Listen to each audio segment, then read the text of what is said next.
आइए प्रारंभ करते हैं अध्याय 6 आत्मसंयम योग। कर्म योग का विषय और योगारूढ़ के लक्षण, काम संकल्प त्याग का महत्व।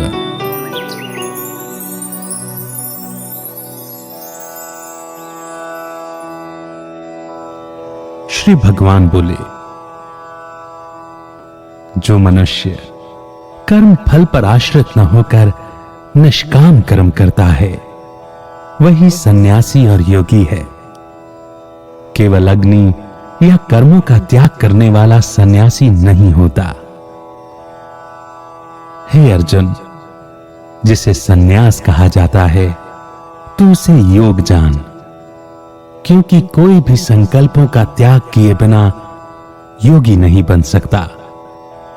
योग में भली भांति स्थित होने वाले, उनके लिए निष्काम कर्म योग ही साधन है, और योगारूढ़ हो जाने पर ही जो सर्व संकल्पों का अभाव है वही हेतु कहा जाता है। जब कोई इंद्रियों के विषयों में या कर्मों में आसक्त नहीं होता, तब सर्व संकल्पों का सन्यासी मनुष्य योगारूढ़ कहा जाता है। भगवान यहां साफ साफ बता रहे हैं कि जो भी मनुष्य निष्काम भाव से कर्म करता है, यानी ऐसे कर्म जिसमें न अहंकार हो, न कर्ता का भाव और न फल पाने की कामना, वो सभी मनुष्य सन्यासी ही कहलाते हैं। इसीलिए सिर्फ हवन तप आदि करना, घर बार छोड़ देना या गेरुए कपड़े पहन लेने से कोई सन्यासी नहीं बन जाता, क्योंकि अगर मन में कुछ पाने की जरा सी भी इच्छा बाकी हो तो वो सन्यास है ही नहीं। संकल्प का मतलब है जिस इच्छा को मनुष्य हर हाल में पूरा करना चाहता है, कैसे भी पाना चाहता है, वो इच्छा संकल्प में बदल जाती है। जब इच्छा गहरे में बैठ जाए तो उसे संकल्प कहते हैं। संकल्प का इतना गहरा असर होता है कि जब तक वो पूरा ना हो जाए मनुष्य को चैन नहीं आता। अक्सर ये संकल्प जिद और अहंकार के रूप में मनुष्य के चित्त में इंप्रेशन बनकर बैठ जाते हैं। इसमें मनुष्य कुछ करने की ठान लेता है और उससे फल पाने की उम्मीद भी करता है। अर्थात तब तक मेडिटेशन करने वाला नहीं बन सकता जब तक उसे कुछ पाने की चाहत रहती है। जब मन में फल पाने का विचार छूट जाता है तो मन स्थिर हो जाता है, नहीं तो फल की इच्छा हमेशा मानसिक अशांति का कारण बनती है। इसीलिए संकल्प का त्याग करना भी बेहद जरूरी है। संकल्प छोड़कर समर्पण करने से ही योगी बना जा सकता है। सांसारिक वस्तुओं की इच्छाओं का त्याग तो आवश्यक है ही, लेकिन अलौकिक प्राप्तियों को पाने की इच्छा भी योगी नहीं बनने देती, क्योंकि भगवान कहते हैं कि आत्मभाव में स्थित होने से कुछ मांगना नहीं पड़ता। बिना इच्छा किए ही भगवान सभी शुभकामनाएं पूरी करते हैं। जब कर्म सकाम से निष्काम होते चले जाते हैं तो मनुष्य योगी बनने के रास्ते पर आगे बढ़ता चला जाता है। सकाम कर्म मनुष्य को भोग की ओर ले जाते हैं, जो कि योग से उल्टा है, जबकि निष्काम कर्म योग की ओर।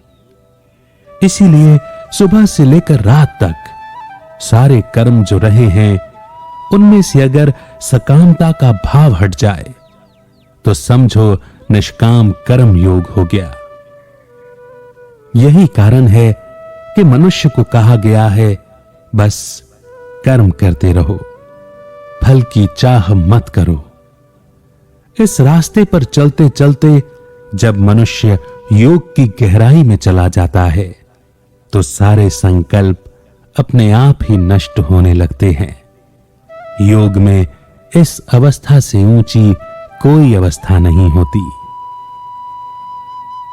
मनुष्य के मन के अंदर जो होता है उसके कर्म भी वैसे ही होते हैं। योगारूढ़ का मतलब है जो योग की अवस्था में ठहर गया हो। यहां भगवान कह रहे हैं कि जब कोई बाहरी दुनिया में चीजों और कर्मों के प्रति लगाव छोड़ देता है तो उसका मतलब है कि उसने अपने मन को वश में कर लिया है। जब मन वश में हो जाता है तो इच्छा जन्म नहीं लेती, जिस वजह से वो गहराई में जाकर संकल्प नहीं बनती। इस तरह वो योगी हर संकल्प से मुक्त हो जाता है और अपने आत्म भाव में ठहर जाता है। उसे ही योगारूढ़ कहते हैं। श्री भगवान बोले, मनुष्य अपने द्वारा अपना उद्धार करे, अपने द्वारा अपना पतन न होने दे, क्योंकि मनुष्य स्वयं अपना मित्र और स्वयं अपना शत्रु है। जिसने अपने मन, इंद्रियों और शरीर को वश में कर लिया है वो खुद अपना मित्र है, और जिसने इन्हें नहीं जीता वो खुद अपना दुश्मन। जिसने स्वयं को जीता है वो शांत और परमात्म प्रेम में लीन है। वो सर्दी, गर्मी, सुख, दुख, मान, अपमान की स्थिति में सम रहता है। उसके ज्ञान में परमात्मा के सिवा कुछ और नहीं होता।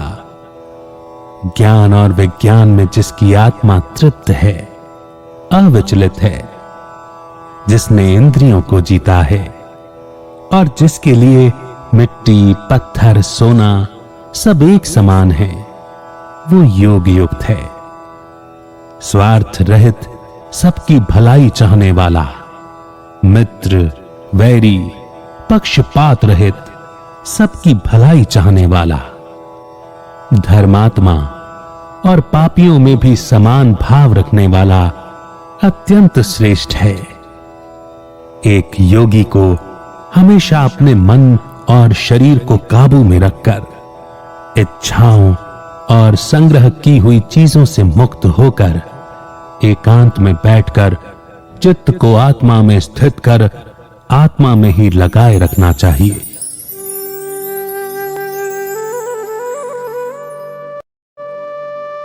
भगवान कहते हैं कि मनुष्य खुद अपना उद्धार कर सकता है और खुद अपनी बर्बादी का कारण भी बनता है। असल में होता यह है कि मनुष्य का ध्यान बाहरी चीजों में उसकी पसंद और नापसंद में लगा रहता है, जिस वजह से वो अपने असली स्वरूप यानी कि वो शरीर नहीं बल्कि आत्मा है, इससे अनजान रह जाता है। अगर मनुष्य अपने अंदर की दिव्यता को महसूस करना चाहता है तो उसे इन चीजों से दूर रहना होगा। अपने असली स्वरूप को जानकर ही वो खुद को सही कर्म करना सिखा पाएगा और एक ऊंचे स्तर पर ले जा पाएगा। नहीं तो इससे अनजान रह जाने पर वो पाप कर्मों में ही फंसा रहेगा और अपना सर्वनाश कर लेगा। इसीलिए कोई और नहीं बल्कि मनुष्य खुद अपना दोस्त और दुश्मन होता है।